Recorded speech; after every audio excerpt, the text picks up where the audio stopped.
Dr. Alyssa Olenick, welcome back to the show. I'm excited to have you here again. I know. Welcome, welcome again. I think it's been three, It's been a two. while, which is, we're in the same sphere, so you and I Yeah, interact relatively frequently, but we haven't done yeah. this in a while, so it's very No, exciting. it's been a few years. I'm happy to be back. So, if people haven't had a chance to get to know you, go ahead and just briefly tell us, who are you? Yeah, the Cliff Notes version. I am Alyssa Olenick. I have a PhD in exercise physiology. I am currently wrapping up postdoc in metabolism and female physiology. If you listen to my first ever interview, I think it was right as I was finishing my PhD, so it was like 2 years ago. You were We talked PhD C when we did C, that. yeah, Yeah. I think it was like right before I defended. We talked about all things menstrual cycle and performance and training, and so a lot of my research training and all that stuff is in female phys. But I'm true to my heart, trained as an exercise physiologist. I'm an exercise science nerd through and through. But as a person, I've been an athlete my entire life. I grew up running cross country and track and playing lacrosse. I played lacrosse for a little bit in college. I quit that to jokingly become a full-time nerd, but because I really was like into school. And then, I left sports, but I still loved fitness and exercise. I had always trained externally to sports, even in high school before, like, I was like the only girl in the weight room and I would run after school and run on my own, like most normal teenagers do. Right. I just had this love of exercise and knowledge around it. And I just, after I did that, I spent like the rest of my time getting is I wrapped up undergrad and went into graduate school, my master's and my PhD, experimenting with like, I did some tough butters, I did some strongman competition, I did some powerlifting competitions, I've done Olympic weightlifting, but then, I really got into endurance, specifically trail and ultra running more so. I'm not a roadie. I know most of the people here are roadies. I'm not a roadie. I'm a sugar drinking trail You're a runner. dirt bag. I'm a dirt bag. I'm eating M&Ms and drinking Gatorade and licking dirt and running around in the woods all day. But yeah, so I've really found this, blend over the years of my love of the science mixed with, I'm a beefcake strength athlete by heart. I'm probably more genetically prone to be a strength athlete, but I've always loved running and I've always loved endurance and I've always loved human performance and the edge of it. And so there's just something about that, about running, that running's always been my first love of fitness, even though I am a strength athlete. So, to me, the combination of the two has always made sense. And then my research in science has confirmed that. And so that's what I'm pretty much here today to talk about. So, jack of all trade, I jokingly say now I'm a master of few. I think I make it to say I'm a master of few now. But I practice what I preach. I love what I do. And I love taking the science and like applying it to myself, self-experimenting it, doing it, all that, and then bringing it back to you. So that's kind of my schism there. Yeah, I'm super excited to pick your brain on this topic today because this is so central to like what you do. Hybrid training, obviously not just who Yes. you are, but like what you do. And I know obviously people that you train and kind of a hybrid approach. But let's start with the definition. Like, what Yeah. do we mean when we say hybrid training or hybrid athlete, specifically in the context of us endurance runners? Yes. So obviously, hybrid training is really trendy right now, and everyone's kind of poo pooing on it because they're like, "Oh, I've always been an athlete, so I've always hybrid trained. We just called that sports back in the day," and all the isms that everyone's like, making jokes on the internet, all that stuff. So, and it's funny because I've been doing this in my coaching and myself and my fitness for years. It's a trend like anything else. So, like, let's really unpack what it actually means versus like kind of the nuance to this. So in the cliche term right now in fitness social media, they're call anyone who's like kind of running and lifting at the same time, we're calling them hybrid athletes. And so really when we think about hybrid training at its core, it's people who are trying to maximize their strength or some component of strength with some component of endurance, two seemingly opposing characteristics, and maximizing their fitness in both at the same time, kind of really trying to like they're not worried about the trade-offs of one versus the other. They're trying to maximize as much as they can do at that same moment of time. So we're seeing these people who are doing like running a sub 5 minute mile and deadlifting 500 pounds in the same day. Like these types of people who are Oh, you really mean like, just like Ryan Hall? Because that's what yeah, he's but doing. well, it's funny if you want to bring him into this conversation today because I think it's like his performance with how much muscle and strength he's gained since he's retired from being an elite athlete is actually not dropped off radically, which I think is such an interesting experimentation of like really how much is muscularity hurting people's running performance as much as they think it is versus like fitness status. But that's a whole nother caveat for a whole nother rant. Maybe we'll bring in that later. But, but I am of the nature of like, not everyone who says they're hybrid training is doing this like maximization of both of these at the same time. But like, I don't give a hoot and holler if you're doing it perfectly and claiming it and using that term. Like, people like to identify by groups or things that sound familiar, or like we want to label the things we do. So that's totally fine. So I like to think of hybrid fitness on a spectrum, right?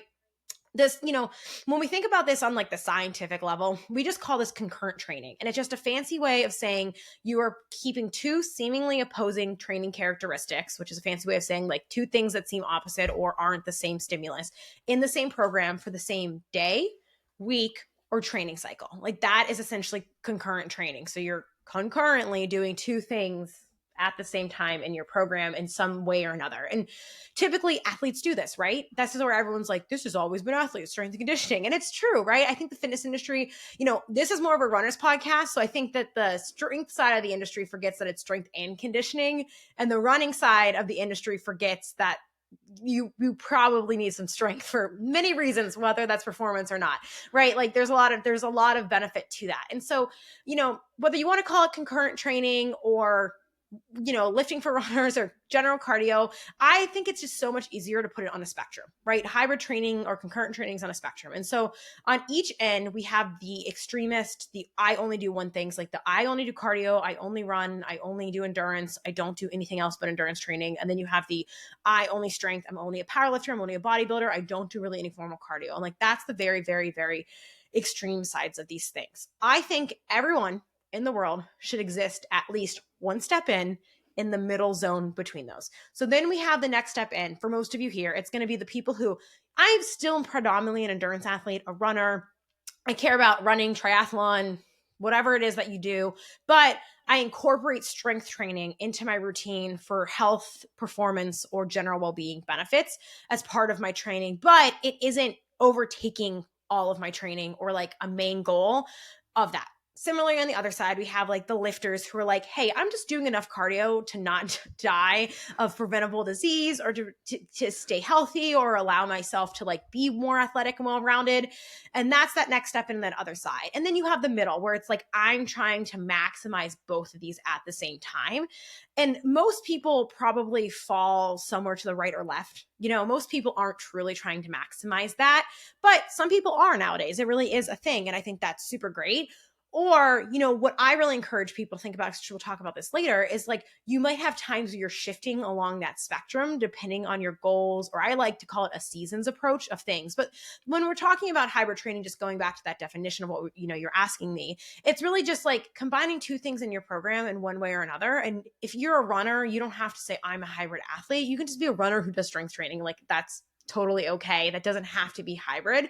But if you like the hybrid term because it allows you to feel like it defines how you identify as a self-inflicted athlete or whatever that is, then like, I don't give a freaking hoot. People are being it's like when people make fun of people wearing a running vest on a 5K or wearing lifting gloves in the gym, or like, it's just like, who cares? Like, it's harmless. Like, it's literally it's like one of the most health promoting trends on the internet that we actually have right now. So like, use it, don't use it, maybe don't poo-poo it because it's really not that bad, but really it's just like, you're putting two things in your program and you're trying to improve them both in one way or another, or utilize them at the same time. That is such a valuable, like that right there. That's the summary of the episode. Like that is the bumper. I wanted to talk, you saying being kind of more on like the strength and power side and then being on the endurance side. I'll never forget the day that I stumbled upon powerlifting, the powerlifting side of Instagram, like the truly like, those types of those strength coaches were like, hey, it's okay to do 10 minutes of walking or 15 minutes of biking. Like, it won't destroy your gains. And then of course on running Instagram, it's like, well, I only ran 12 miles, but I really don't feel like lifting that dumbbell. Like, it's just so interesting that we have these populations who are so super active in their sport, who are like, have to be dragged kicking and screaming, like you said, kind of one step in just to like make themselves more well-rounded. Yeah. And it's funny because I just told you, I talked about this in another podcast episode. That was more like the Gen Pop people, like the more regular people. And it's like this idea now that like regular people are afraid to do specific types of training because of these narratives that have come out of these like cultures for years and years. And it's like, has just, they just won't leave, that it's just like flawed thinking of like the science from its application. But people are like truly afraid to do cardio or lift or vice versa, depending on their goals or whatever it is. Or they truly also think that it's not necessary, which I think is more of a problem than even the like the fear around it kind of thing. Because we can reduce fear, but when people think that like things that are health promoting or even performance promoting are like harmful, we're like, whoa, like let's back that train up just a little bit. So yeah, if you ever go down the rabbit hole of a different niche of the fitness industry, it's like the things that you find out when you go down like the places you don't really hang out in, you're like, oh. Yeah. Oh, this is how they think about my primary sport. Yeah. Yeah. So let's talk about the concurrent training and the interference effect. And I Yeah. think so. This was my introduction to endurance versus strength. And it was, gym bros on the internet going, cardio kills your gains. Gains with a Z every time. Cardio kills your gains. Every time. And this, yeah, every time with a Z. But this idea that essentially when we are training those two opposing characteristics, we cannot train them both as well simultaneously as we could if we were focusing on one versus the other. But we have a ton of research on that, and you are the expert in this space. So talk to me about the interference effect and what we actually know about it. Yeah. So when people are talking about the interference effect, more often than not, what they're talking about is that, so when we think of adaptations to strength or endurance training, a lot of people think of strength, muscle adaptations, cardio, heart and lungs, where there are cardio adaptations in our heart and our lungs, but people don't recognize that there's also cardiovascular or endurance adaptations that happen in response to aerobic training at the muscular level as well. And so what happens is that this interference is essentially, there's two different pathways that get stimulated from lifting or running, and they're different. And so when you're doing resistance training, you have like mechanical tension, and that stimulates something called mTOR, which essentially is like the main trigger of like muscle protein synthesis, and that leads to muscle gains. And then you have endurance training. And essentially, when you're endurance training, you are creating an acute energy deficit in your cells. And because you're doing that to increase your energy turnover and blah, blah, blah, you turn on AMPK and PGC1 alpha, which are like these master switches of aerobic metabolism. And that leads to like mitochondrial biogenesis and all those other adaptations we really want as endurance training and runners. But there's, it's been shown that like AMPK there, when that turns on, essentially it turns off or blunts or shunts or reduces the signal of mTOR, so to speak, in your thing. And really, you can think about it like, when you're lifting, you're trying to stimulate the recovery and building of tissue. And when you're running, you're essentially kind of putting your cells in an energy deficit. So why would it give energy to also create muscle and tissue and all that stuff? You can kind of think of it that way. So when people talk about the interference effect, that is what they're talking about. But that was like kind of came to fruition years and years ago. A lot of it in like rodent model studies, and it is a real phenomenon. But when we think about it, then zoom out at the whole body level, and we're looking at training and programming and mixing these two things together, that itself, to me at least, isn't the biggest concern for people. You don't need to run around worrying about like your molecular interference. In my opinion, good programming and nutrition probably reduce like 99% of that. And the thing is, it's still a real thing. But when we think about concurrent training or doing hybrid training and that interference, there's a component of it that is probably more of an issue in the acute short term that impacts essentially our performance, and then can impact our long-term adaptation. And that's the central nervous system fatigue that comes from training. And so when you do running or endurance training, I'm sure you guys have noticed this. If you lift before you run, you have a better lift than if you lift after your run. And so it's funny because people think of lifting as being very fatiguing in the central nervous system. And it can be and is very high, intense, high percentage or 1 rep max type lifting, power output type style training can be very CNS fatiguing, central nervous system fatiguing. But running, specifically running more so than like cycling or rowing modalities or like load bearing repetitive run that aren't running, tends to have this greater central nervous system fatigue, which means that essentially your neurons can't contract your muscle fibers as powerfully following your training and all this stuff. And so there's this whole body fatigue that essentially comes that you see a little bit more of with endurance training, especially if we're thinking very long duration or very high intense. We get like kind of more of that within that. And so that is what I think is more important to manage when it comes to like managing our programming, mixed with nutrition. I really think like those are the two key things.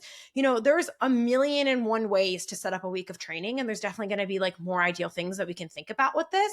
But at the end of the day, when you are even thinking about that, you're thinking about, okay, how am I managing my recovery between these sessions, either with that being able to perform to the level that you want in the next session that is important to you, or recover nutritionally between them. And I think that that's like the bigger things that people need to think about when they're worried about these things. And so what happens is if you have this greater fatigue on your system, specifically from like running or cardio training or a lot of endurance training, then you go to do a strength training session, you're going to have a lower quality session. And then you're probably going to have less, adaptation to that. So then long term, you might have like lower muscle or all this stuff. So what we see is that for like beginner to moderate, regular trained people, there's really no difference. There's no impact of endurance on like hypertrophy or any of this stuff. But when we see, when we go to more trained people, we do see potentially some blunts in hypertrophy, more so with running and then like maybe cycling modalities because of these things.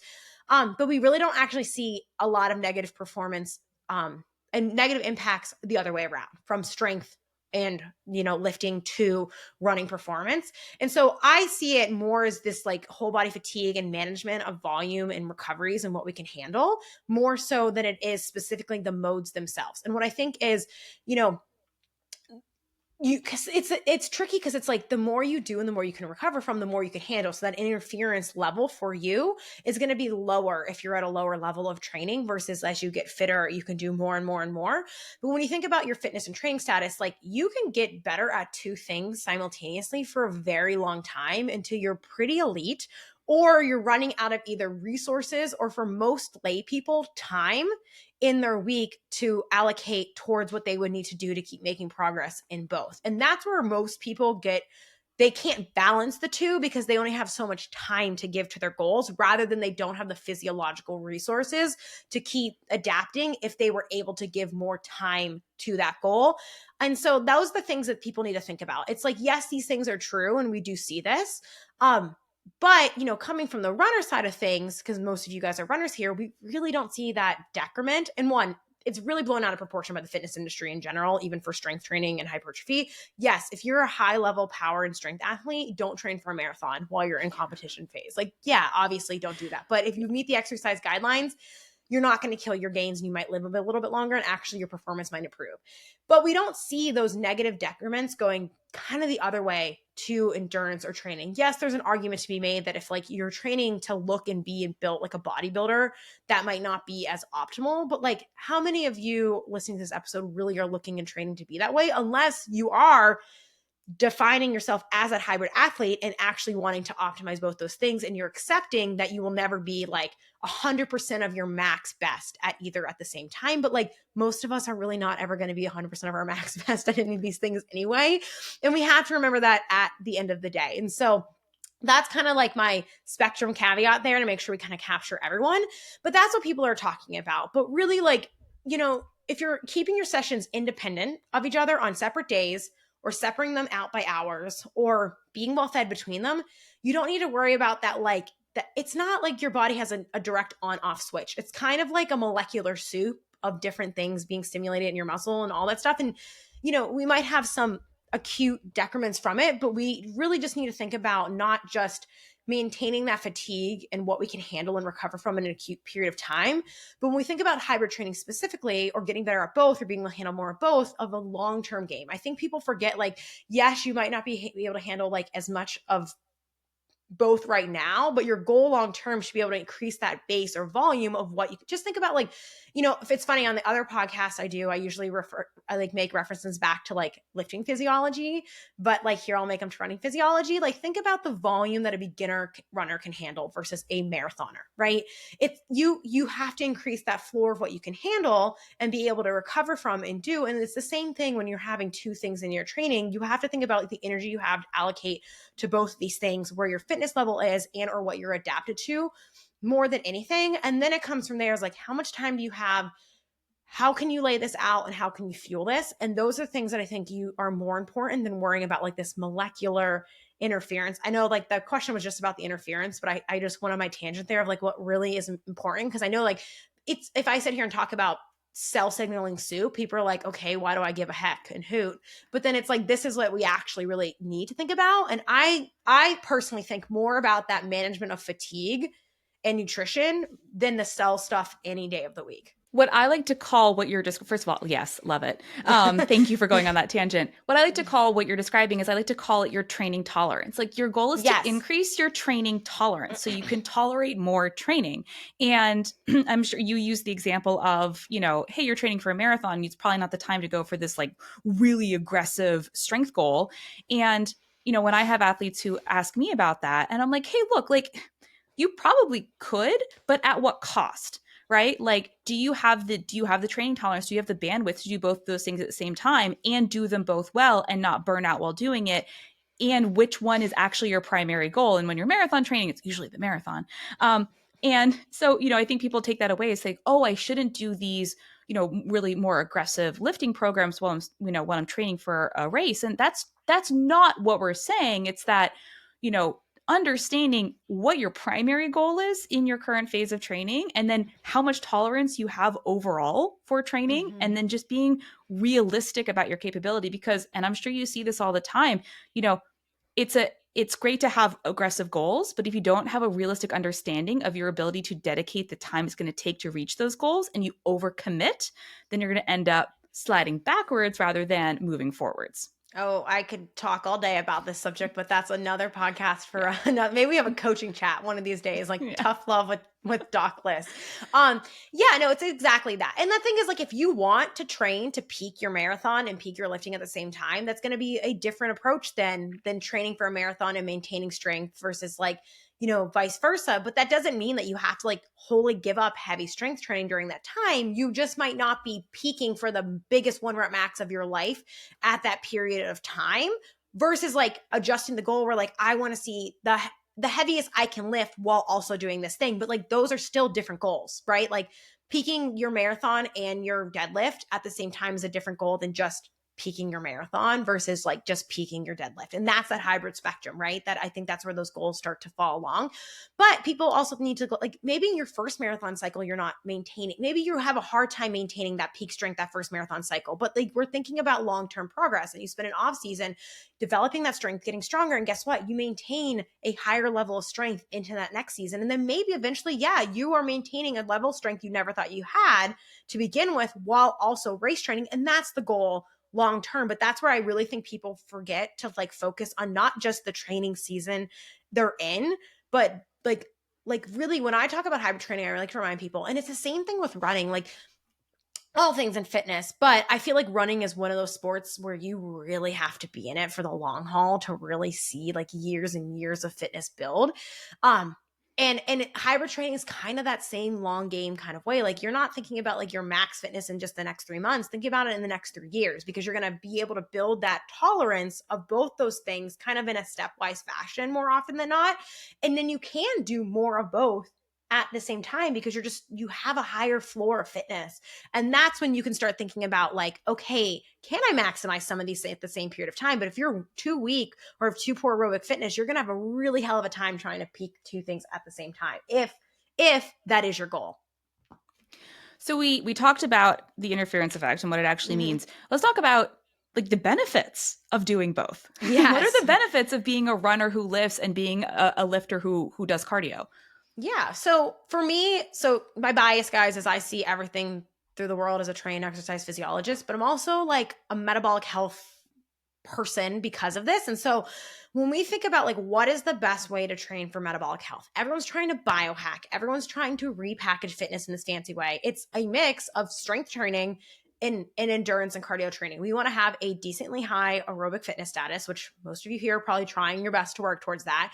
But you also want to have strong bones, develop muscle tissue, have powerful muscles, and be, especially when we think about aging, and especially women, we lose bone density, we lose muscle, we lose power output. And I will say, don't come to me with the pitchforks, but I do worry so much about the running community because of how much they neglect this side of things because of running performance, especially as we're aging. And I worry about like, okay, like you're not spending that time building the resilience you need as you age. And that doesn't mean you need to be a Hulk, but we really, really do we want muscle tissue. We want to build bone density. We want to do power training. And that's really, really vital and important for health. But on the contrary, we also want aerobic and endurance training. We want to have an elevated aerobic fitness status. And what I think about when I think about like the best way to train for health is one, if I had to pick one or the other, it's like we just have so much data that having an elevated aerobic fitness status is so tied to longevity and long-term health and low cause all mortality. But I don't want people in this podcast to be like, Doc Liz said that cardio is better than lifting, so I'm only going to do all cardio and I'll get away with it. It's not that. It is both. But my model here of what I think about when I think about like the best thing for training for health, longevity, all these things is build muscle through lifting, and then condition that muscle through endurance training. Because not only are you building the organ of what stores all these things that we want to do, but then you're building the machinery specifically in that endurance type 1 muscle fiber type thing, the mitochondria, the ability to help regulate glucose metabolism, the ability to help regulate lipid metabolism, metabolic flexibility. All these things are so heavily tied to aerobic fitness status and physical activity levels that we want to think about that. But also like you do want to have that strength component and power component and muscle component as well. It's not an either or. It is both. You want to have all of these well-rounded characteristics. Again, you don't have to be elite in the one thing. You can still keep crushing your running goals, but you really want to think about that from an aging and like a healthy life thing, or just your health in general. And then, for the runners who are more hesitant of lifting, I think there's this idea of one, a lot of runners would be like, I work out and I run so much, but my body composition doesn't change. I don't look fit. I don't athletic. One, that's because you don't have muscle. You want muscle. Running isn't developing muscle tissue. Running isn't really gonna change the shape of your body. And no, like I don't really push for that as much in my content, but a lot of runners are like, oh, I don't look like I'm even fit or athletic. And I'm like, well, because you don't have muscle tissue. That's the thing that makes you look fit and athletic and changes your body composition and shape. And I think people misuse running a lot as a tool of just like being smaller, thinner, or leaner, toned, or whatever that is. And you shouldn't rely on that, but you should use lifting if you do want that. Two, we do see potentially reductions in injury prevalence and or injuries. I don't want to say that it's 100% foolproof because we know that volume management and not training super silly goosey and just ramping up your volume and jumping into things is probably more important, and your running frequency and doing that. And, running is what you have to do for performance, but we do see some potential benefits, especially when we think about like plyometric training and some of the like, strength training unique, like for calves and, your lower body to some degree. Again, you don't need to be a Hulk, but there is going to be some crossover benefits performance. If anything, just making you more resilient so you can tolerate more volume and or you're less injured less frequently potentially. Again, I'm not going to say it's 100% foolproof because it isn't. It's not going to be your guaranteed I'm never going to get injured in my life type thing, but it can play a role there in helping keeping you resilient and tolerant to that, especially including plyometrics, which I'm kind of housing here in that strength and muscle thing because it is more of a power output generation type thing. And so I think a lot of runners are afraid of it because they also think, well, okay, on the contrary of like, oh, I don't look fit and athletic, but they're like, oh, but I won't lift because it makes me bulky.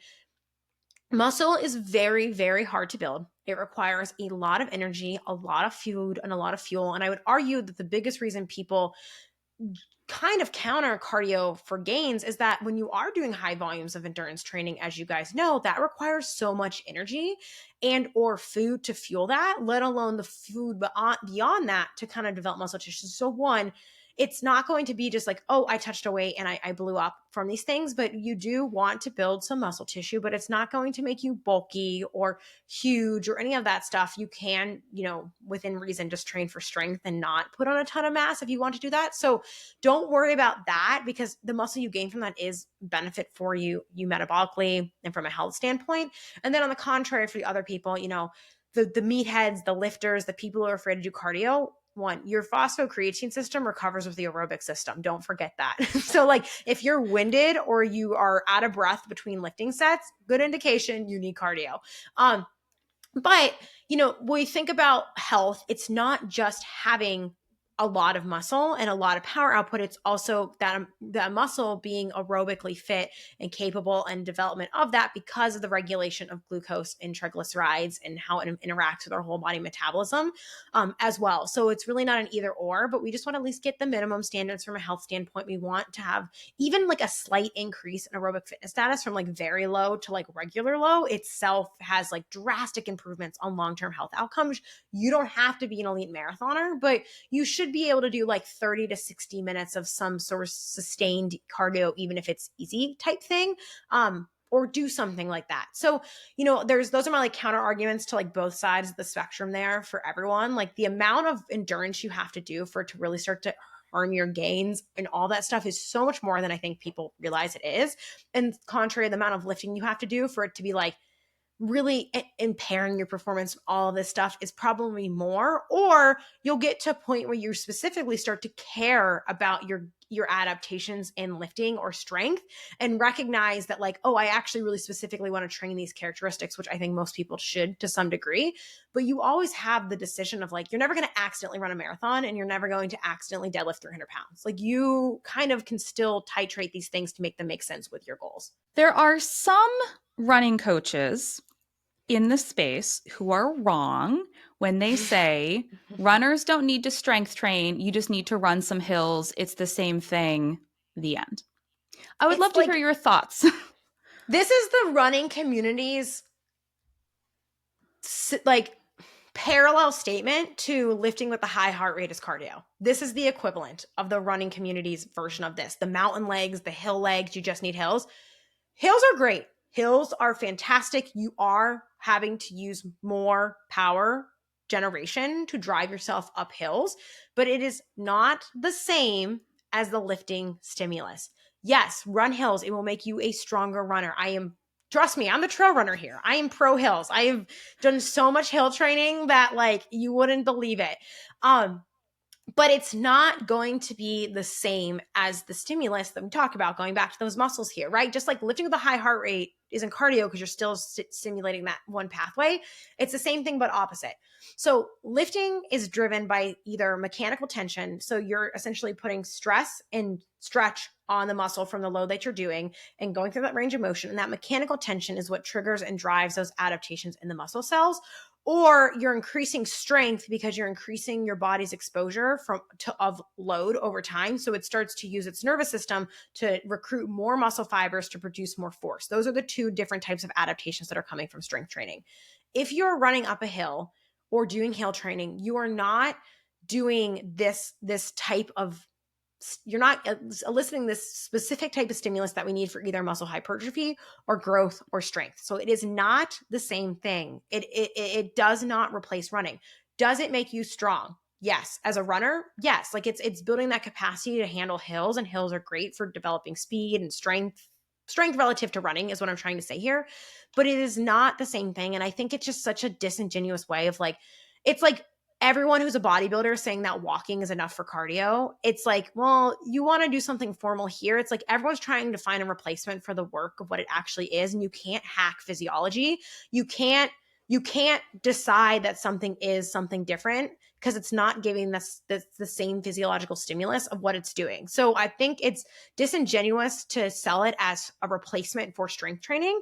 Does it make you a stronger runner in the sense of your running? Yeah, fantastic. Do that. But it itself is not a physiological one-for-one for what we get from resistance training, or even like if runners aren't going to strength train, at least do plyometric training. Like at least jump a little bit, right? But like even hills aren't even that. So there's my kind of nice tangent on that without getting too many pitchforks coming after me, because they're just going to say I'm a slow power lifter turned runner, and they're going to come after me for that.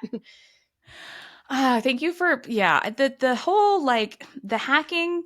It's and hey, look, I'm all for optimizing, but it seems like sometimes when we look for these hacks or these quick fixes, it's like every expert I have on the show, it all comes down to the same stuff. Do an appropriate amount of training for what you're trying to do in your life and your current set of goals. Eat enough food, get enough sleep, and just don't be stupid about stuff. Like it's the basics for a reason. Like you can't that's It not going to is. change.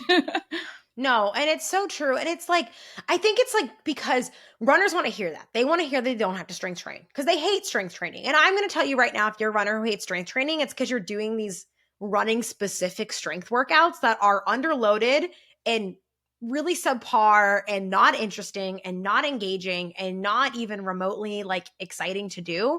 That doesn't mean that you have to love strength training like you love running. You don't. But sometimes we have to like be the adult who's like, okay, but like this is good for me and I should do it. And even if like you want to make the argument, okay, you only need running to be a better runner and you only need running to improve performance. Because some degree, yeah, if you want to be a better runner, you're not going to deadlift your way to being a better runner. Like that's, yeah, absolutely. Trust me. Like I love to strength train, but I know for those of you who aren't familiar here, I'm training for my first 100 miler. I know this summer I'm going to be running literally all of the time. Even for hybrid training, I recognize that it's more cardio than it is lifting than most people want to recognize, because you need a lot of stimulus of running your cardio for a lot of these bigger goals. I'm 100% on your side for that. But we have to be honest about the work that needs done and whether you are doing it because you think it's going to benefit your performance or be an injury reduction tool or management type thing. You should be at least doing enough responsibly for your health and long-term well-being, even if you don't give a lick about it in relation to your running performance or adaptations. Like there's still a minimal amount that you really should be doing, simply because I'm a human being who's one day going to get old and one day like going to wish I had maintained and kept this to some degree. I mean, sometimes I think about it like brushing your teeth. And I'm sure there are people out there who like brushing their teeth is their favorite part of the day. But for most of us, it's like, oh, yeah, I got to do that thing. I don't love it. I just Yeah. do it because it's what I do to like keep my Yeah. teeth in my head and like be a healthy person.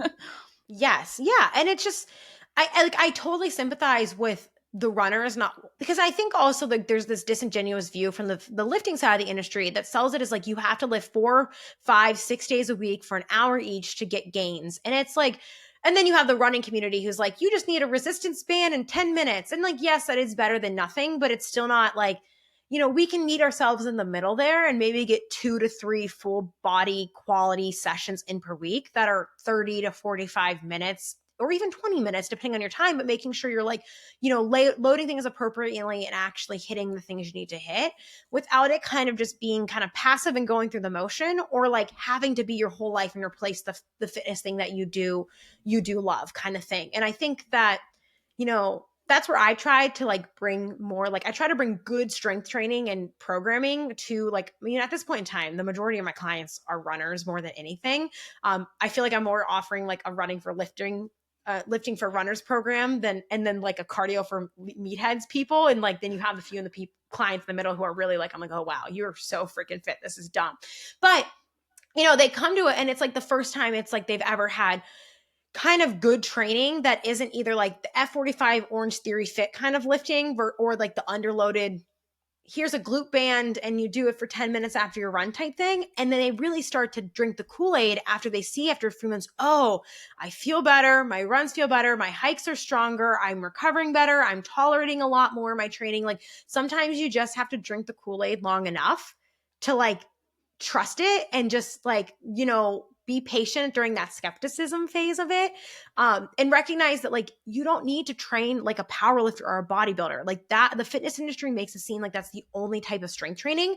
You can take pieces of each of those styles of training and use power, strength, hypertrophy, and speed development all within your program. But think of yourself as an athlete, not like it, you don't have to train like an elite lifter. And I think that there's just like this point of view that if you start lifting, that's the only type of training that you get offered to you.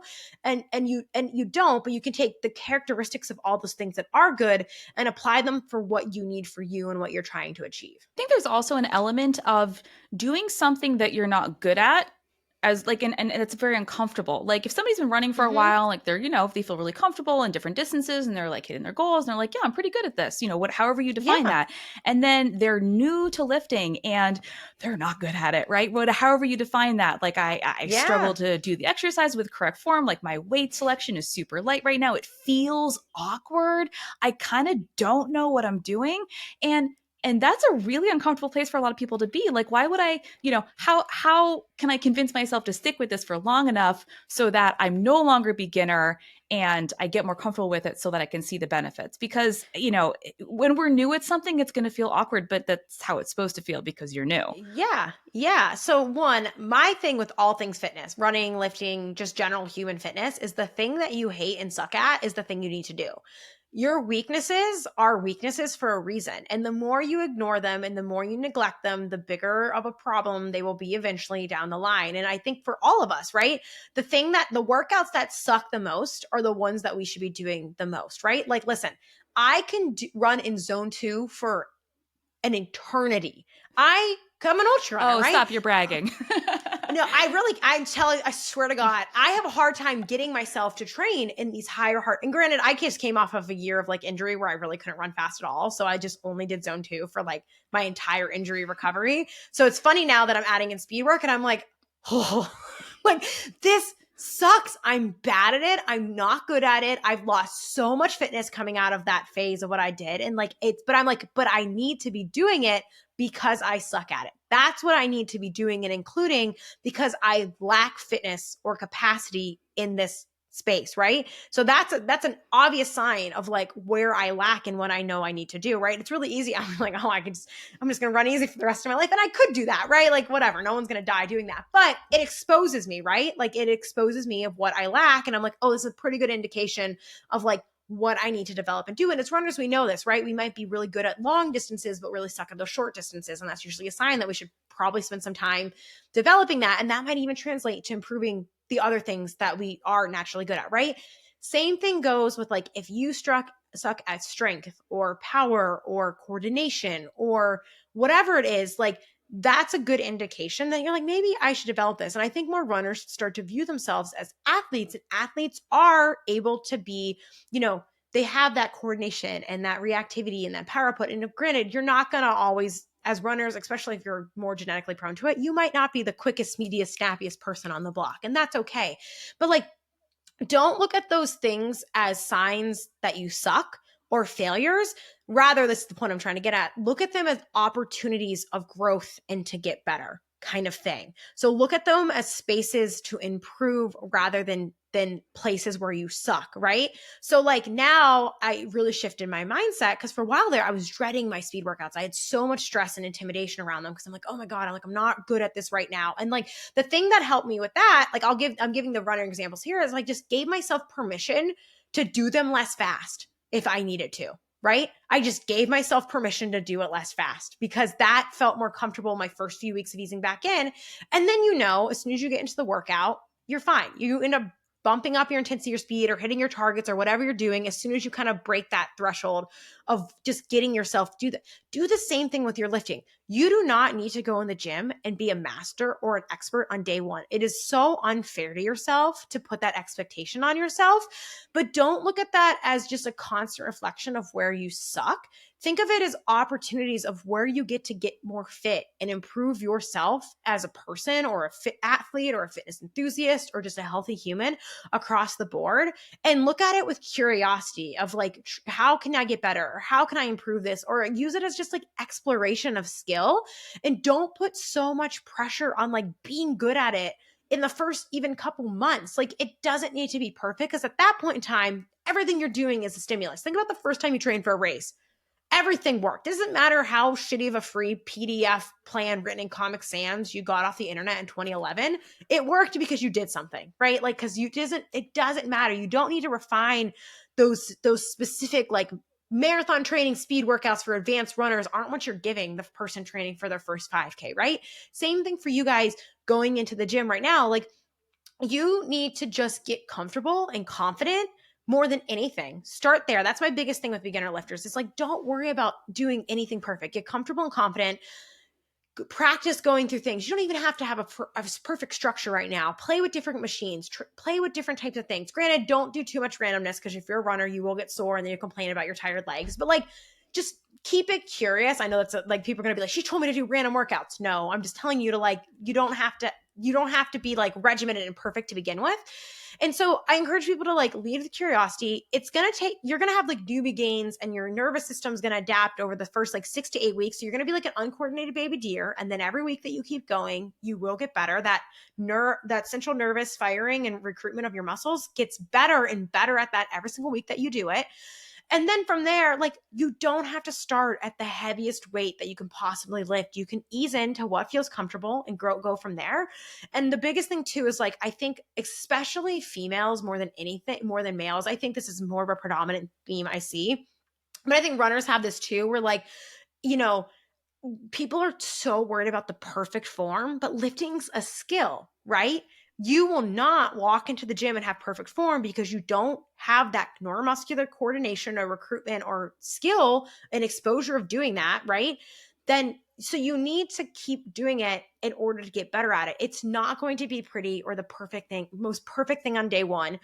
Injury is more likely to occur if you do way too much too soon than it is from just doing it and sucking at it at first with the load that's appropriate for where you're starting at.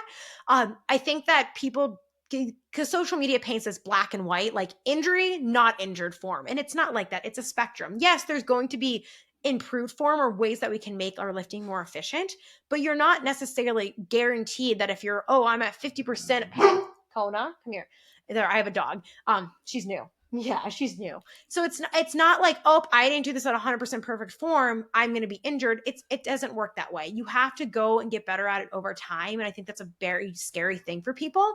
And for many of you, if you've never lifted before and you've only been a runner, you've severely neglected all that part of your training for years. So you are going to be like an uncoordinated baby deer for a while. And you just need to give yourself that grace, but look at it as an opportunity to get better. Lead with curiosity.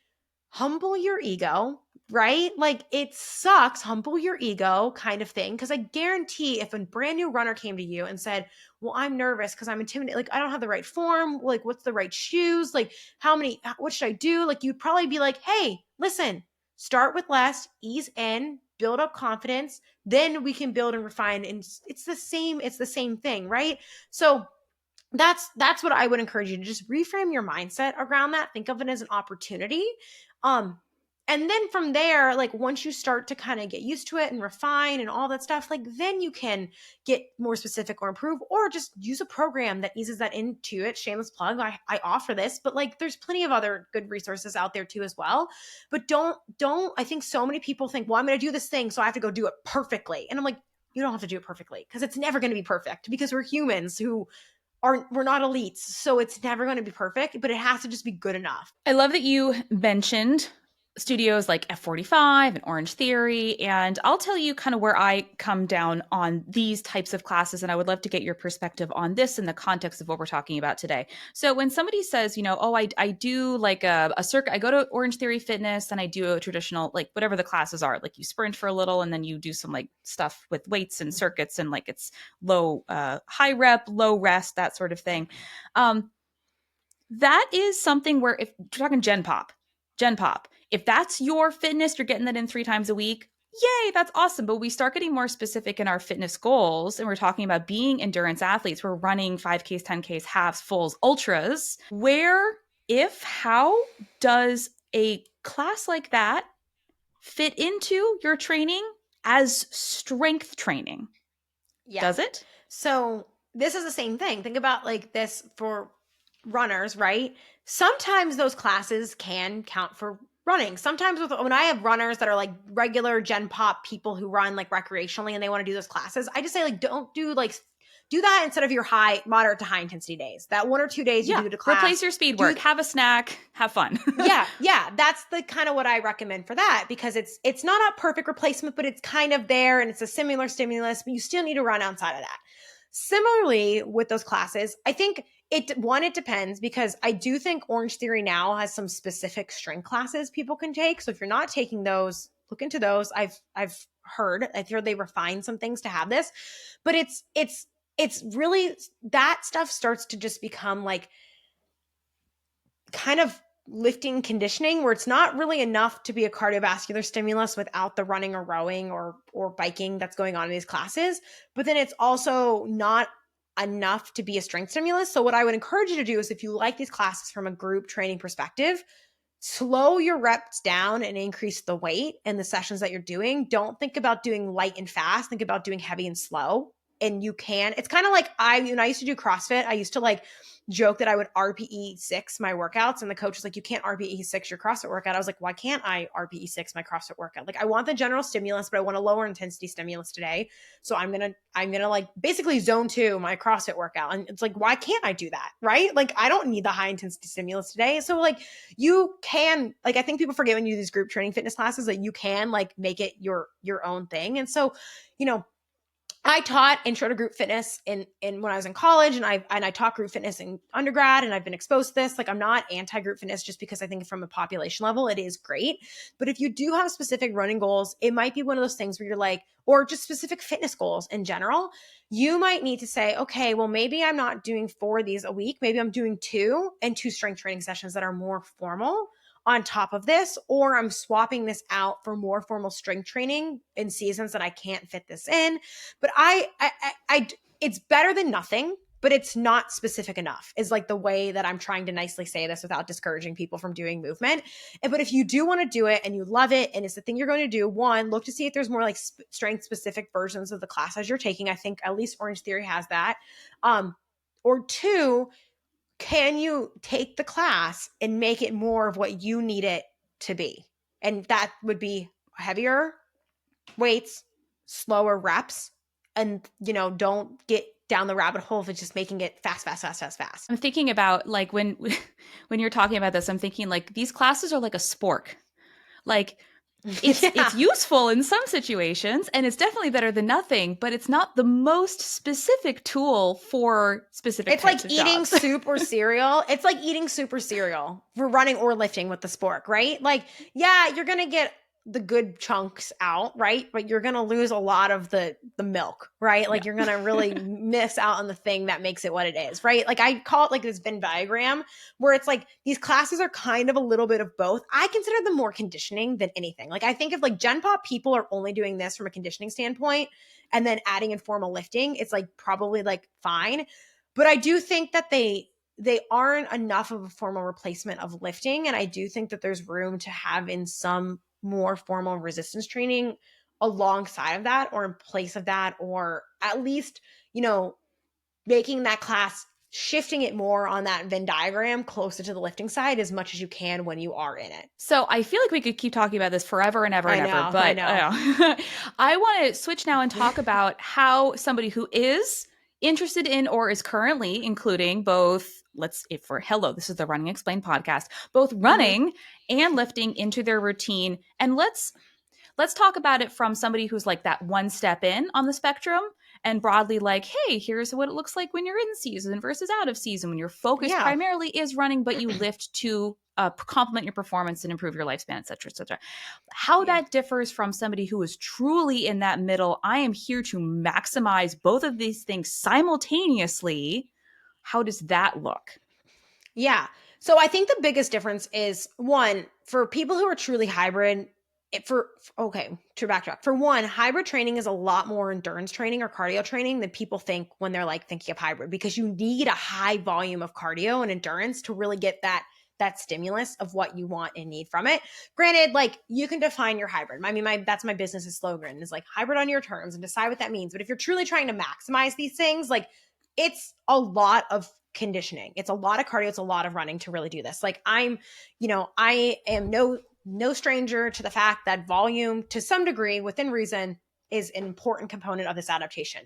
But for hybrid athletes, what I think more often than not we're going to see is like a lower overall running volume because they are teasing that time between more lifting and or distributing those things across the week. So I think hybrid athletes tend to fall in that bucket of like more moderate running volume. I don't want to say low and moderate and high is dependent on the person, right? It's Like all relative. it's Yeah. all relative. But like I'm thinking like in that 20 to 50 mile a week range, depending on the goal for the hybrid athletes, give or take, where someone who's more endurance heavy, more fit, more faster runner, maybe their moderate is more 40 to 60 range versus like you get to like lifestyle high of like the 60 to 80 versus the elite. You know what I mean? Like it's all relative, but that's kind of where I start to think of it. Like, okay, you're probably running like maybe not the most amount of volume, but you're also doing a lot of strength training in the week on top of that. Um, and you're still getting a lot of other cross kind of overlap with that. Like I really like to think of like including a lot of plyometrics with hybrid training, because if you're not getting as much running in, then you're still getting kind of that springiness in across the week and all of that stuff. And like, for context, like I hybrid train, but I really only peak for my ultras at like maybe like 50 miles per week. Granted, with trail running, that's probably, and sometimes training still 12 hours a week, but it just depends on the thing. But I'm not running these crazy ultra like high weekly mileage things, but I'm still usually strength training like 3 days a week up until like the very peak of my race training and all that kind of stuff. And so, there's probably more of that trade-off compromise there of what we're seeing. Granted, this is like not there's the exception to the rule is these crazy people on social media that I know people are seeing who are running 6 days a week and lifting like 4 to 5 days a week. They're usually following a bodybuilding split, so that's really not as stressful and stuff like that. I don't personally take that approach to hybrid training. I take more of a full body upper lower type approach to hybrid training, but that's another rant for another day. But when we're thinking about that one step in for the runner who's not super elite, things like that, we're thinking of probably more of their total weekly allocation going to running. That's more of their priority. That's more of what their goal is, but they're still keeping in that strength at least at a minimum dose of 2 days per week, full body. That's exercise science guidelines. We really want to keep in at least that 2 full body days per week in some way or another, making sure we're keeping it intense enough and quality and all that stuff. And then the rest can really allocate to running. But when we think about for both of these groups, I really like to think of something called the seasons approach. And so you're not always, I'm sorry, you're not always training and peaking and prepping for a marathon all the time. Usually people have 1 or 2 big races per year that they're running, unless you're in the ultra running community and people race every single month, which I think is also stupid, but that's another rant for another day.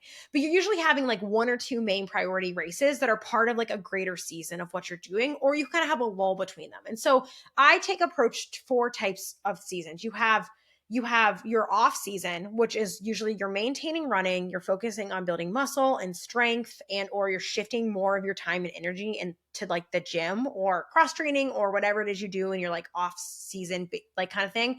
And then I like the off season kind of merges into that base build phase. You're starting to ramp up your running mileage again, but it's not so high that it's not so quick, right? Because you're kind of slowly titrating it. You're kind of maintaining, you're kind of plateauing for a while there. You're just developing your base. You're getting more mileage on your feet. You can still maintain a good bit of lifting while you're doing that because you're kind of in a phase where your mileage is more repeatable week to week. So your body's adapted to it. It's not as fatiguing. You can actually maintain strength for a really good bit here. But for people who do have a hard time fitting in a lot of things in their week, that's where I usually go, okay, well, let's ramp back either lifting by like a day. So if you're doing 4 days of lifting in the off season, maybe we're going to 3 here in this period of time. If you're doing over an hour lifting or an hour, we bring it down to like 45 minutes or 60, just so it fits in with what you're doing with your life. But you can kind of still maintain a both there and still keep training in the gym pretty hard, while also kind of developing that base for your training, starting to get more specific before you kind of go into that specific race peak or in prep phase of like that last whatever it is, 6, 8, 12 weeks, depending on the person, the goals and what they can handle and whatever that looks like for them. And that's when we're saying, okay, right now I'm shifting to lifting is a maintenance thing for me. Lifting isn't my main priority. I can still focus on staying strong. Sometimes people do continue to make progress in this phase, especially like beginner or less trained people. But you're probably not maintaining your like every single lift isn't at 9% of your 1 rep max. And I think that you're maybe shifting down to 2 days a week of training in lifting, kind of pulling back the volume. Maybe you're getting closer to that 30 to 45 minute range in your lifting, or making compromises of where you're pulling things from because it's you're not able to do quite as much. Some people can still maintain 3 days a week here. That's not to say that's bad, but I think usually that's where we start to lose. And that's the next step where we start to lose another day here. And then as that volume and intensity of your training goes up as you're getting ready for that race, you're lifting volume. Runners make the mistake all of the time of reducing intensity instead of volume because I think that heavy weights equals bad equals sore, but it's volume. So do less reps and sets. I love 2 hard sets. 2 hard sets between like, especially for accessory moves, is like 6 to 8 for runners, and then maybe like 3 to 5 for strength. 2 to 3 like strength sets, and then 2 hard sets for accessories. Cut a set, don't cut the weight, or cut reps, don't cut the weight, especially going into here. Keep plyometrics in it, but you're going to maybe see volume kind of start decreasing as you get closer to that race. You're probably removing lifting entirely somewhere between 1 to 3 weeks out, give or take. If you, I mean, at the end of the day, like at some point in time for some of us, we're going to have to remove the lifting for this. And that's not going to, like, your health isn't going to deteriorate and you're not going to age poorly because you give up lifting at the very end here for these things. But, you can maintain it for a while and just keep reducing that volume up until, I like to say, about 10 to 14 days out is that muscle recovery time period we really want. And some people choose to keep lifting through that window. For A races, I don't. For B races, I do keep training through that to some degree. I kind of treat them as like deload weeks. The week before I bring back RPE, that's where I start to bring back intensity. If I'm going to maintain lifting through it, I really bring back intensity and then really keep it like really spaced out from the actual race that I'm doing. But otherwise, I'm removing it that 10 to 14 days out window, depending on your taper and wherever you're at with that. That's where like a lot of that eccentric muscle damage recovery starts to occur in that window. So I like to kind of keep it out of that window. And then, you're coming off your race and you're finishing it. And either that's your only race for the year and you're going to, like, I like to call it reverse taper. Just like you do your running back out into your lifting. You don't just jump back into lifting. You probably need to take a 2, 3, or 4 week build up. It takes me about a month after an ultra to get back into the weights and swing of things in the gym. Your body it's a lot to recover from these races and these events. It's a lot of stress and strain on your body. Like, can I just say, people typically, they think it's loss of fitness. And yes, like there is some loss of fitness after a big event, but you do not realize how long that post-race fatigue extends into your post-race recovery. That's why you are like, can't do what you did before. No. And I even like, this is a tangent. I ran a 50K 3 weeks ago, but I'm doing like a 50-mile self-supported run with my husband next weekend. And we originally were supposed to do it in June, but we had to reschedule it to May. So originally my plan was to like really recover and then did a few weeks hard of training and then like kind of taper into the event, and I had to shift it. And so this is the first time that I've ever really like done an ultra and then jumped back into training. I mean, I took a down week and then jumped back into training. And I'll tell you what, I do not understand how people are coming off marathons and ultras and then just hopping back into their next training cycle. Like, I planned for this. And I really only got only one really good week of training in this block before I'm tapering for this. I got to this week and I was like, I have to taper for this because my legs are still freaking shot and I trained through that race. So even like getting to that race, I was like, because I got off a wait list, it was like a whole thing. And I was like, holy shit, how are people doing this month after month, back to back to back? And I'm like, the difference that I feel when I'm actually tapered for a race and recover from a race versus like this is so much different. Like, so much different. I think I'm fine. Like I handled recovery and all that stuff, but like, I'm like, okay, this is definitely I can still tell that I have fatigue in my body, like 2 weeks coming off that ultra. Like, it's not like it just like went away. You know what I mean? And so, yes, there's a lot of fatigue in there. So give yourself give yourself that week down or week off or whatever. I know people hate hearing that. And I'm like, you probably need at least like 3 to 5 days of like being like, you can walk and all that stuff. But just because your muscles aren't sore anymore doesn't mean they don't have damage in them, or there's not still like an inflammatory response and an immune response. And I sound like such a hypocrite now because I'm like, I ran a 50K last month and now I'm running 50 miles. But like, I know I made that choice. And normally, if you guys follow me, I'm very responsible about my racing and my training and all that stuff. But, you need that time to let your body repair all of these things. And the biggest indication is like when you have deep muscle fatigue or damage or recovery, you have reduced power output. You will see your lifts will be slower, your runs will be slower, you'll be more fatigued, you'll be slower on hills. That's a good indication you're probably not fully recovered, because it's soreness and fatigue itself, like perpetually or perceptually to you, isn't the main indicator of like true muscle damage. It's power output and force generation. And so if you're having less force generation and whatever it is that you're doing, so if you're a week or two outside of a marathon and you're mad because you can't run, your paces are 30 seconds to a minute slower, or your RPE's higher, your heart rate's higher, like you're still recovering. There's still fatigue, and your lifting is not, especially like if you remove your lifting leading into your race. So not only are you readapting to that stimulus a little bit to some degree, but also you're recovering off that race. So I usually give myself a week of just like, I'll usually not really do much of anything. And then towards the end of the week, I'll just kind of do some like easy cyclical, something passive, go through motion type things, maybe like an upper body bro lift or something like that. And then I ease back into my normal training, but I do it the same as like you would ease back into running. Like I'm doing like very easy, low RPE. This is where we keep intensity down, because that intensity, if you go and do RPE 8 back squats after a month of not lifting, your adductors are going to explode. This is where we then kind of take the opposite. You're easing back in over like 3 to 4 weeks back to normal training, and then assume you'll start your next true block of training for strength about that month out from your race. That's usually my timeline of what I like to think about, is about a month out from your race is probably the start of your actual block where you're making progress and moving forward. So it's like, people are like, oh, I'll take a 6-week strength off season. I'm like, so 2 weeks? Because you're taking 4 weeks to actually probably truly recover from that event. And so then you kind of repeat the pattern and you go back into that strength season. Or if you're kind of doing multiple goals across the year, once you kind of build up to that mileage volume in between them, you're probably going to go back to kind of more of a base building type maintenance-y phase, or like a higher volume sustained phase before you peak or push for that next race again.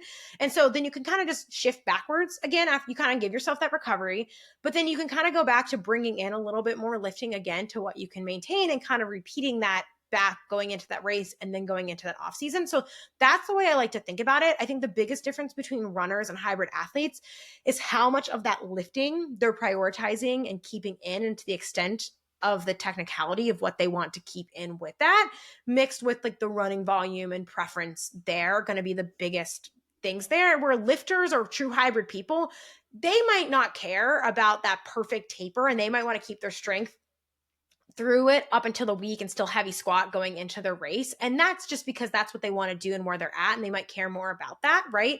Then the runner who's like, well, I only care like about my performance and my running, and my volume is high, my legs are shot. And like, they might be like, you know what, I don't care enough about my long-term strength performance to give this up a month out while I'm training, and racing training is hard, or whatever it is. And that's where I think it's more about compromise of your priorities of what you want to maintain, more than it is kind of anything else.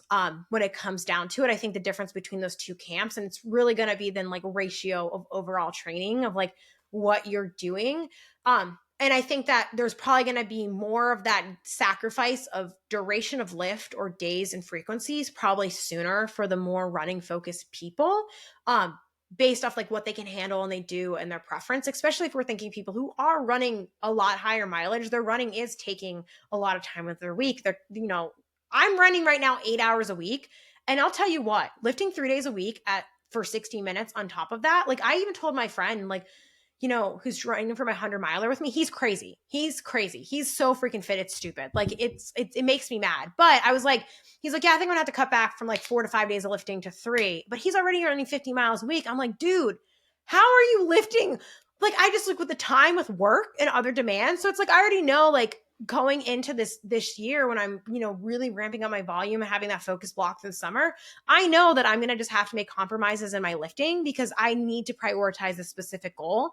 But I've also been doing this long enough that I think the biggest thing for people on both sides is like when you do a strength specific season as a runner, or you do a running or cardio specific season as a lifter, is people tend to think, oh my God, I'm going to lose everything I've ever developed in the history of my life. And I'll tell you what, the only time I've ever really truly lost all of my fitness is when I basically gave up running almost like entirely while finishing my PhD, and then became injured immediately after that. So I basically detrained for a year and a half I mean, I was still running and doing some cardio, but it wasn't, I went from training for 100K to like running 15 miles a week. Like that's just not enough to maintain that to the extent I needed to.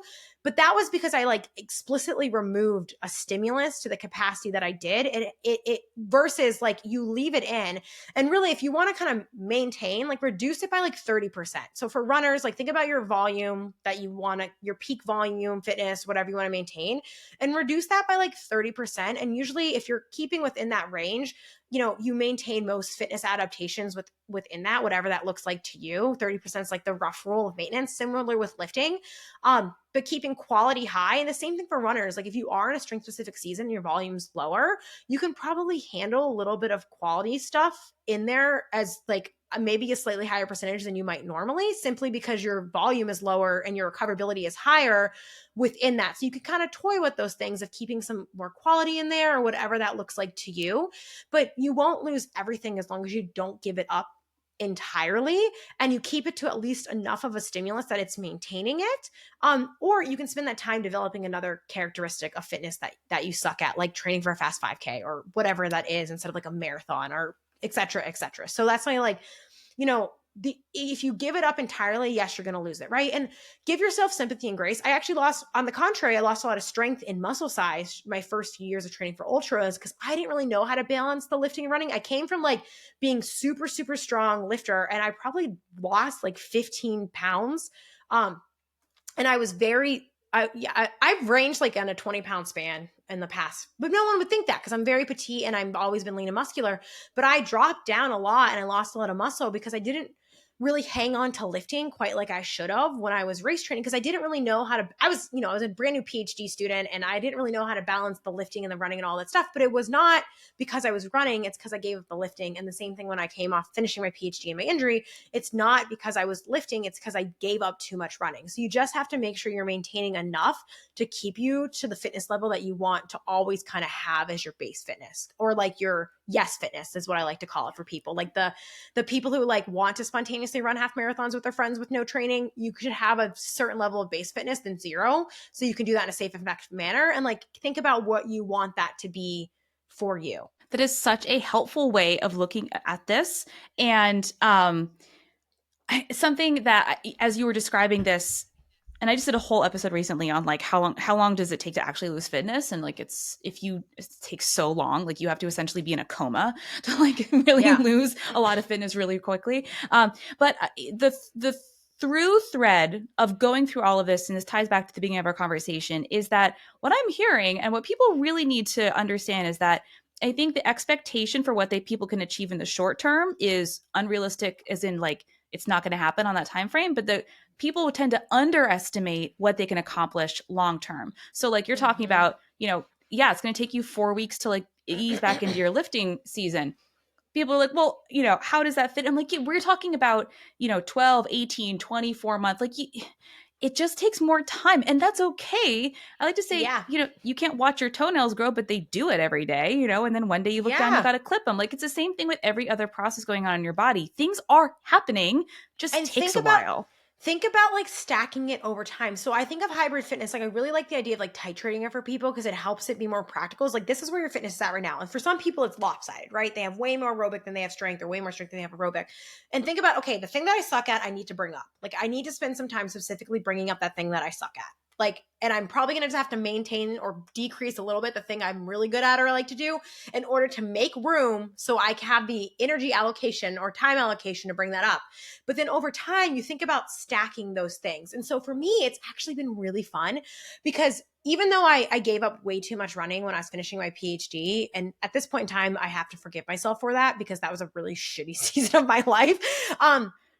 I regret it because I lost so much fitness, and it's so hard to look back on my old Strava reports of what I was doing in 2018 and 2019 and 2020 and just see how much fitness I had and that I lost. But again, when I came back from my injury, for those who don't know me, I hurt my Achilles. Essentially, I did a speed workout in the morning, then I went out dancing in boots, and the dancing in the boots, basically my Achilles freaked out, and then it plagued my life for like a year and a half. I will never wear heels again. I wear Dr. Scholl's padded sneakers for everything professional now, because of this. It's so embarrassing to say, but that was the volume that pushed. I was finally getting back into running and all that stuff. But I remember like coming back out, then when that injury kicked, like that's what really, because I didn't have enough time to cross train while finishing my PhD, on top of like, it's a lot easier sometimes to run than it is to like go to the gym and cross train, especially when you're busy and doing stuff. I think a lot of us can relate to that. And coming out of my injury, oh my God, I remember feeling like my ego was so blown. And I had to have that talk with myself of like, like this is an opportunity to get better, and you can keep training and get better, or you can stop right now and you will never get better. And I had to have that talk with myself. And I think we have to do that with all things in our fitness. But I really it's really fun for me now, because even though I had lost a lot of fitness during that time, I was doing a ton of strength training because I trained in person with one of my coaches when I was living by them. Because like from the social support of that mattered more to me in the moment than like anything else with finishing my dissertation. But because I spent that time bringing my strength back up after I had kind of lost it in like 2018, 2019, when I first started training and I didn't know how to balance it, I spent 2020 and 2021 and like beginning of 2022 really building that back. And so now, even with injury setting me back, but bringing back in my running, I'm finding that I'm able to maintain a higher level of strength with endurance performance simultaneously. But this has like been, and it's like the work that I did in 2018, 2019, those first few years of ultra running isn't wasted. Even if I lost fitness and it felt, you know what I mean? Like that isn't wasted. Just like that strength that I really specifically did before I got injured wasn't wasted, because now I'm able to stack together both of those things kind of simultaneously in a way more like efficient level than I was before, because I spent the time developing each of those things. And like, you can decide obviously how you want to stack those bricks based off your fitness levels and goals, but don't think about it as just like, I think a lot of people make the mistake of like, oh, I'm running in the season, I stop running, I'm lifting this season, oh, I stop lifting, I'm running in the season, instead of like, and they always go back to this baseline of 0 instead of just like, let's increase that baseline level slowly over time in each of these. And then you have more training volume capacity or recoverability or just fitness. Like you just have a higher ceiling of fitness. And so especially with the hybrid training thing, it's like, how are these people so muscular and strong while also being so fit? It's like, because they spent a really long time being muscular and strong, and you have to do a lot less to maintain that than you do to build it. So if you're new to it, give yourself grace, because the building of it or the increasing of it takes a lot more effort and time than it is. Like, it's easier for me to maintain repping 200 pounds plus on a back squat during any training cycle, or deadlifting 300 pounds at any given point during a training cycle, than it is for you to work up towards that. It's way easier for me to maintain that than it is for you to work towards that. So like, just keep that in mind when you're thinking about those things. Like, it takes time, but it's similarly like, you guys who have these amazing aerobic fitness bases and are more prone to that, like, it just doesn't go away overnight if you don't like remove it entirely. But then you, on the contrary, then become the muscular or strong person who is like, holy crap, how are you able to run so far and so fast? We see the opposite in the hybrid spectrum. I guarantee if you look in the hybrid space, everyone who's an amazing runner and muscular, at one point in time, they were an athlete in one specific domain and they really did well in it. And then they spent a period of time going all in on the other. And now they're kind of refining them together, but they usually had some foundation of the either one or the other, and able to be so functional at both at the same time. I'm saying this as me, who's like the most mediocre runner of the hybrid athletes, but like, I can maintain being really strong while doing it for a reason, because I went all in on that for a very long period of time. And so you just have to think about building those bricks on top of each other. Just don't think about laying a brick, removing it, and putting the different brick every 6 months or whatever it is. Yes, and I mean, I'm just gonna, and I've said this over and over again, but like, you can do whatever you want in your training, but if you have these goals that keep coming up every year, you want to improve, or let's say you want to run this one race every year, don't stop in between. Whatever it is, like, do something year round. If you are my client, I love you. I love you so much, but you got to maintain a higher volume of fitness when you're going into these things, or you just have to accept that you're not going to keep getting better at the specific goal, and you just do it for fun. This is something it's the time of the year, right? I'm sure every running coach under the sun is seeing everyone who's coming out of their 5 mile per week winter maintenance average, who are like, can I train for this race that's like a marathon or 50K? So I'm signed up for a marathon in October, but I've been running about 7 miles a week for the past 6 months. And it's like, yes, okay, we're going to have to talk about goals.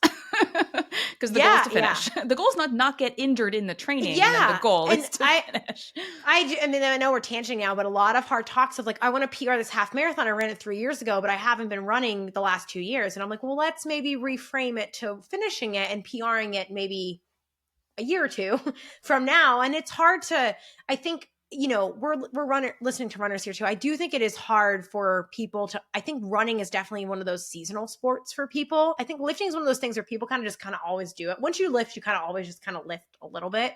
But I think running is like, oh, I really want to train for this goal in this thing. Oh, I'm not training for this goal in this thing. Like it's very like goal oriented. And so people get wishy-washy. But I think that there's so much value on all of this for the hybrid training, the lifting, the running and this is actually probably the biggest lesson in like personal athletics, if you want to call this as like us recreational everyday people, is like loving the process of getting better has been it has been so much better it has improved my relationship with running. It has improved my relationship with my fitness level. It's improved my relationship with racing. Cause I used to so when I first started running ultras, I wanted to run the races. I love racing, but training was just like this mental battle. And I think every time you train for the first big thing you ever do, it's like it's a lot mentally more difficult than it is once you get used to doing those things. But I remember the year in 2020 was the year I trained for my first 100K. And I remember saying, like, I'm going to enjoy the process this year. That was my only goal for the year. I'm going to enjoy the process. Because the years before, I'd ran like 2 or 3 races a year, or it was like 3 races a year or something like that. So I was like, no, we're going to like enjoy the process this year. And I just focused on like enjoying running and not putting so much weight on like the performance and the outcome, but like actually enjoying running. And what's funny is like that year, I don't think I perfected it, but getting injured is the thing that made me have to be focused on the process because I was obsessed with getting better again. And I actually almost didn't remember to sign up for a race last year because I was having actually so much fun, just like stringing together weeks and miles in a higher area under the curve of training. And like, I remember like, it's, I'm a coach and all this stuff, but I remember someone saying like, you will have more fitness if you string together a year of 30-mile weeks than building up to 30 miles once. And it was funny because it was like, I knew that inherently, but seeing it laid out that way as a scientist, I just saw like area under the curve and I'm like, oh my God, like that's just like such a great way of framing that like I kept doing the classic thing of build up to a race. And then like, maybe like I do my strength season and I did like 2 full years of being a little bit more of a runner, but then it's like, I was just hating the process, but shifting to that has made all this so much better. Cause even as someone who used to compete in strength things and all this stuff, like I don't even care. I just care about getting better or showing up or giving my best and looking at it that way. And I think when you shift that perspective, now I'm getting like all philosophical and all this stuff, but like shifting that perspective has really helped with maintaining like higher running volumes in my off seasons. Because at the end of the day, I like to lift and do like CrossFit and cross train as much as the next person, but I had to have that hard talk with myself. Last year and this year were the first 2 years that I trained through winter, probably with like specifically with goals of linking together fitness to the next year. Cause I was like, I care more about the outcomes and the process. In order to do that, I have to do this thing that I don't really like to do. Right. And it's funny because I went out this past year, I remember it was like a negative 11 day. And I was like, I'm going to go for my run outside because like, I want to get this run in and it needs to get done. And like, it was fun and silly because it wasn't so serious, right? Because you're just like focused on the day to day. And I think with all of these things, like we have to remind ourselves, like with hybrid training and the concurrent fitness, like I think people get so obsessed over the details that like none of us are great. None of us are elite. We're doing the best that we can with the resources and fitness that we have. And like the process of getting better is actually the most rewarding part. And so now like, and I'm really, really trying to encourage with the clients too, with all these things, like look at the little things, like the clients who like only look at the PRs versus the ones who look at like the small little things that you would overlook. The difference in how I think much more satisfied they are with their training really is visible. Like the people are like, oh my gosh, like this is the first time I've ever maintained lifting through a race training cycle and didn't feel like it was destroying me. This is incredible. Like that itself is a fitness PR, right? Or like even little things like last week I ran more miles in less time in more vert than I had a month ago. And I was like, that's fitness, right? I ran like that's fitness, but that's such a small thing that you don't notice in like the week to week unless you're looking for it. And I was like, oh, that's exciting. That makes me want to do this again next week kind of thing. And like, that's what I really encourage people to look for, because especially with like the hybrid training, as much as running, like the progress in these things are so slow and you're really building them like little by little, that you have to really look at like those small little victories in your training. Like, oh, I'm recovering better while doing these things. Oh, I'm handling more. Oh, I just built my mileage and now 4 weeks later, I'm finally adapting to it. And guess what? I'm getting faster. My lifts are getting stronger again. Like, you have to look for those little milestones in the progress and the thing. And it's so funny because now it's like, I love racing. I still do. But like, I'm always like just excited to get back and train. Like, I'm just always excited. Like, let's go back and keep putting in the work. Cause and I think that's something the runners, I think Gen Pop runners sometimes, at least my clients, struggle with a lot, is like they want to run these races and these goals, but the training in between is like not sexy and fun. And so that mindset shift helps, but also like hybrid performance is a multi-year game. It is so slow, and it is, you feel like you're never getting fit enough in either. And I think that's why people give up too soon. So just be patient with it and focus on the process. And that's my like hybrid rant. That's like kind of a coaching pep talk mixed with like, it actually will improve your performance though if you take that mindset to it, than like trying to just always be perfect and 100% in everything you do all the time, because then you just burn out and you hate everything and you don't move forward. Sorry, that was Co-sign such a all of it. long rant. No, That's such a it's long rant. and I know we're basically at and probably over time, and we should probably start wrapping up soon. So But it's that's okay. such an important part about, like, yeah, the PRs are fun and the races are fun, like all those things. But races, and let's even if you race a lot, let's say you race, I don't know, 6 times a year, or 12 times a year, you're jumping into all these fun 5Ks or whatever it is. Like, think about how many other days in your entire life are not going to be spent racing. And like, if you're not enjoying those, at least most of the time, right? Then like, what are we doing here? Like, there's so much personal fulfillment, like you said, found in the process, in the striving. Like, the results are great. That's cool. That's awesome. I want you to get those too. But if you're hating the day to day, if you're like, this sucks, everything sucks, I only want to go and race that thing, or like do this, meet, like, I don't know. That doesn't seem like something I'd want to be involved in. Yeah, like you can only, and don't get me wrong, if you're going to train for things, you're going to have to do work you don't want to do, or don't do it. Yeah. Like, that's and you're gonna have days where you hate the thing you love. You're like, everything sucks. This sucks. I suck. I don't want to do this. This run sucks. This lift when sucks. I get to the peak of ultra training, I'm like, I would rather literally drag my body through glass and swim in hand sanitizer than go for another freaking 5-hour long run. Like, and you just like, but the thing is, like, you just like, you go and you're like, I am just going to accept this and embrace it for what it is. And I think like when you stop trying to fight training, it gets a lot easier too. Like, just stop trying to fight it. Stop trying to fight it. Just accept it for what it is. Do the work that needs done. And then I think like when you kind of concede to it, you make room for a lot more days of magic in the mundane of that grind of training. And I know that's really cheesy, but I really think that like removing that pressure and these expectations and this like unrealistic standard of training, and just like being appreciative for what it is and getting better. And I it's so funny because it's like last year I was coming back from injury and training for that 50 miler. And I literally was like 9 weeks out, I was like, shit, I have to find a race. Like, I was like just having so much fun getting better that I was like, wow, is this so much more enjoyable that I could have even not raced this year. And I was just like happy to be out there. And that was, I don't know, that was really revolutionary for me. And I was like, wow, okay, like this is what training should be about. It doesn't have to be just like this self-hatred slog to a goal that you think that you have to achieve because of some standard outside of you.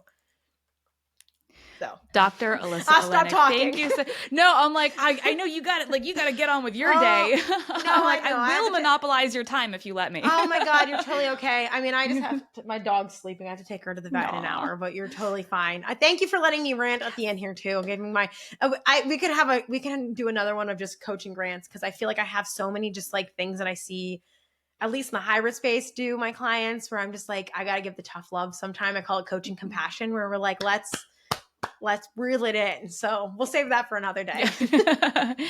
Coach tough love. Yes.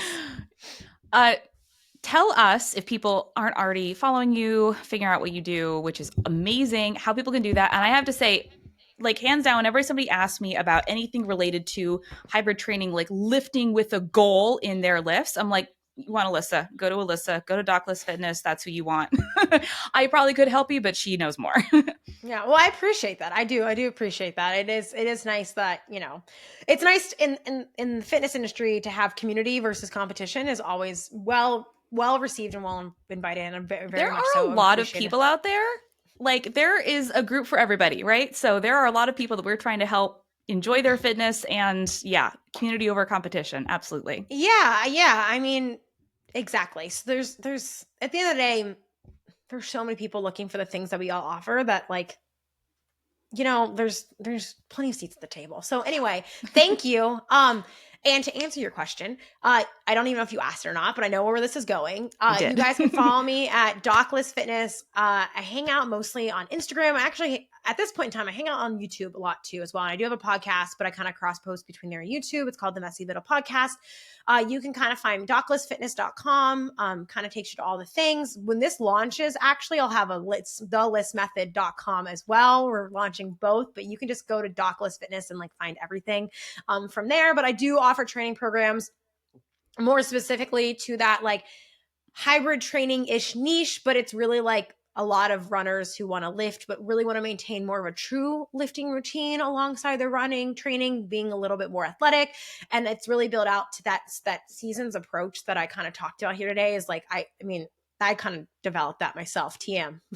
don't resell and copy it. But that's kind of my thing that I've kind of worked through over the years of like self-experimenting with myself and clients and really built into a system. So it kind of works you through each of those phases. You can shift through our programs as things do, and it's really fun. So if you are looking for like more specific, like running, lifting stuff, like we really build a system that integrates both of those in there for you. So you can like, get a really strong deadlift or back squat, while also achieving your running goals and yada, yada, yada. But if you just want to learn more from me, you can find that on Instagram and YouTube, and I've got all the goods there as well. Thank you so much. I always enjoy talking to you, and I know this will not be the last time. I know. Thank you for having me on.